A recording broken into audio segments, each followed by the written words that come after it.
हरे कृष्ण। नारद पुराण में वशिष्ठ मुनि कहते हैं, तावत् पापानि देहेऽस्मिन् तिष्ठन्ति मनुजाधिप यावन्नोपवसे जन्तु पद्मनाम दिनम शुभम। इसका अर्थ है कि हे राजन, जो व्यक्ति भगवान हरि जिनकी नाभि कमल सदृश हैं, उनके पवित्र दिन एकादशी में उपवास नहीं करता, उसके शरीर में सभी पाप बने रहते हैं। सभी व्रतों में सर्वश्रेष्ठ है एकादशी का व्रत। प्रत्येक मास के शुक्ल पक्ष और कृष्ण पक्ष में आने वाली 2 एकादशी मनुष्य को इस भौतिक भवसागर से हमेशा के लिए मुक्त करने में सक्षम है। श्री हरि भक्ति विलास में एक सुंदर श्लोक आता है, नमो भगवते तस्मै यस्य प्रियतमातिथिः एकादशी द्वादशी च सर्वाभीष्ट प्रदानणाम्।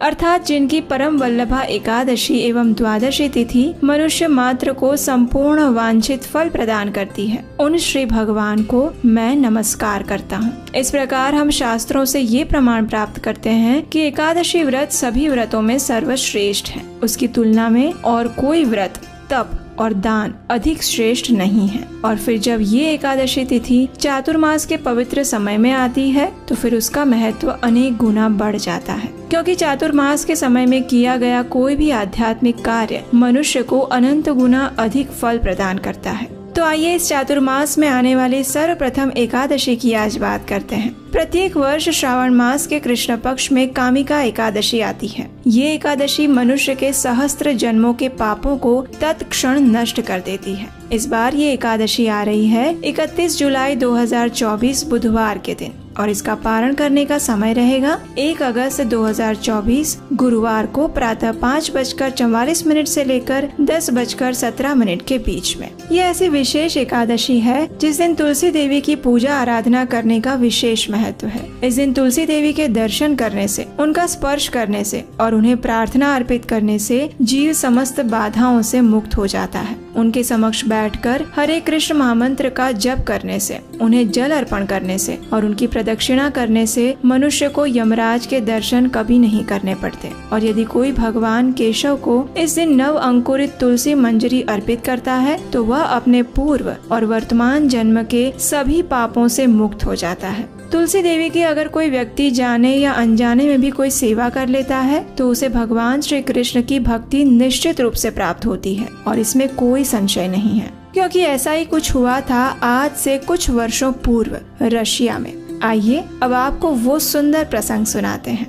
ये घटना अरुण लोचन नाम के एक 30 वर्षीय रशियन भक्त के जीवन में घटित हुई थी। जब अरुण लोचन एक बालक थे तो उनकी माता ने अनजाने में ही तुलसी के पौधों को विकसित किया और रशिया की तीव्र सर्दी में भी उसकी देखभाल करते रहे। प्रारंभ में तो उन्हें लगा कि ये भी अन्य पौधों की तरह एक सामान्य पौधा है, लेकिन धीरे धीरे उन्हें तुलसी देवी की आध्यात्मिक शक्ति का अनुभव होना प्रारंभ हुआ। कुछ समय बाद वे तुलसी देवी से इतनी आकृष्ट हुई कि अन्य पौधों की तुलना में वे सबसे अधिक देखभाल और सेवा तुलसी के पौधे की करने लगी। समय के साथ उन्हें इस बात का अनुभव हुआ कि तुलसी सेवा से उनका जीवन शांत और अविक्षुब्ध हो गया है। अपनी माता को तुलसी सेवा करते देख अरुण लोचन भी उसके प्रति आकृष्ट हुआ और उसने भी माता की सहायता करते हुए तुलसी सेवा करना प्रारंभ किया। अनजाने में ही की गई तुलसी सेवा के कारण उन्हें अज्ञात सुकृति प्राप्त हुई और कुछ समय बाद वे इस्कॉन के कुछ भक्तों से मिले जो कि मार्गों पर श्रील प्रभुपाद की पुस्तकें बेच रहे थे।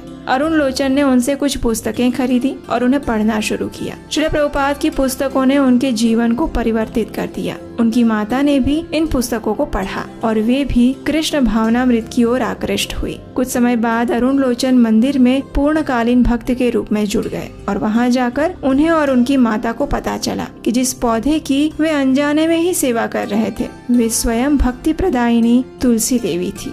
इस प्रकार तुलसी देवी के प्रति उनकी श्रद्धा और दृढ़ हुई। अरुण लोचन जिस मंदिर में सेवा करते थे उस यूरोलावा के मंदिर में वास्तव में वेदी पर तुलसी देवी के चित्र की ही पूजा की जा रही थी, क्योंकि वहाँ ठंड के कारण तुलसी देवी विकसित नहीं हो पा रही थी। लेकिन वहीं दूसरी ओर अरुण लोचन के घर में उनकी माता के द्वारा अनेक तुलसी के पौधों को बड़े ही भक्ति और प्रेम से विकसित किया गया था। अरुण लोचन ने अपनी माता से विनती की कि वे तुलसी के पौधे मंदिर में दे जाएं। जिससे भक्तगण उनकी विधिवत पूजा कर सके। अरुण लोचन की माता ने न चाहते हुए भी तुलसी के पौधों को मंदिर में अर्पित कर दिया और आज भी वहाँ तुलसी देवी की सभी भक्तों द्वारा सेवा पूजा हो रही है। इस प्रकार हम देख सकते हैं कि अगर अनजाने में भी की गई तुलसी सेवा से इतना बड़ा लाभ मिलता है, तो अगर कोई व्यक्ति पूर्ण श्रद्धा और भक्ति भाव पूर्वक आराधना करे तो उसे कितना अधिक फल प्राप्त होगा। और विशेषकर जब एकादशी पर तुलसी देवी की पूजा उपासना की जाती है तो भगवान श्री कृष्ण की अधिक कृपा मिलती है, क्योंकि भगवान को अपने से अधिक अपने भक्त प्रिय हैं और तुलसी देवी उनकी सबसे प्रिय और नित्य पार्षद है। जब कोई भी बद्ध जीव इस भौतिक संसार से मुक्त होकर आध्यात्मिक जगत में जाता है तो सबसे पहले तुलसी देवी ही उसका स्वागत करती है और वही उस जीवात्मा को भगवान श्री कृष्ण के पास लेकर जाती है। उनकी कृपा के बिना किसी को भी कृष्ण भक्ति या सेवा प्राप्त नहीं हो सकती। इसलिए इस कामिका एकादशी पर तुलसी सेवा का विशेष महत्व है। कामिका एकादशी एक ऐसा दिन है जो उसके पालन कर्ता को कभी नष्ट न होने वाला पुण्य फल प्रदान करता है। जो भी व्यक्ति इस दिन भगवान श्री कृष्ण को तुलसी पत्र अर्पित करता है उसे 200 ग्राम सुवर्ण या 800 ग्राम चांदी दान करने के समान पुण्य प्राप्त होता है। हिमालय में केदारनाथ का दर्शन करने से, सूर्य ग्रहण के दौरान कुरुक्षेत्र में स्नान करने से, समुद्रों और जंगलों सहित संपूर्ण पृथ्वी का दान देने से और गंडकी नदी में स्नान करने से जो पुण्य मिलता है वो सारा पुण्य फल इस कामिका एकादशी का श्रद्धा पूर्वक पालन करने से अपने आप मिल जाता है। जो व्यक्ति इस मंगलमय एकादशी का पालन करता है उसकी पूजा स्वयं देवता, गंधर्व और नागलोक के वासी करते हैं। इसलिए प्रत्येक मनुष्य को पूर्ण श्रद्धा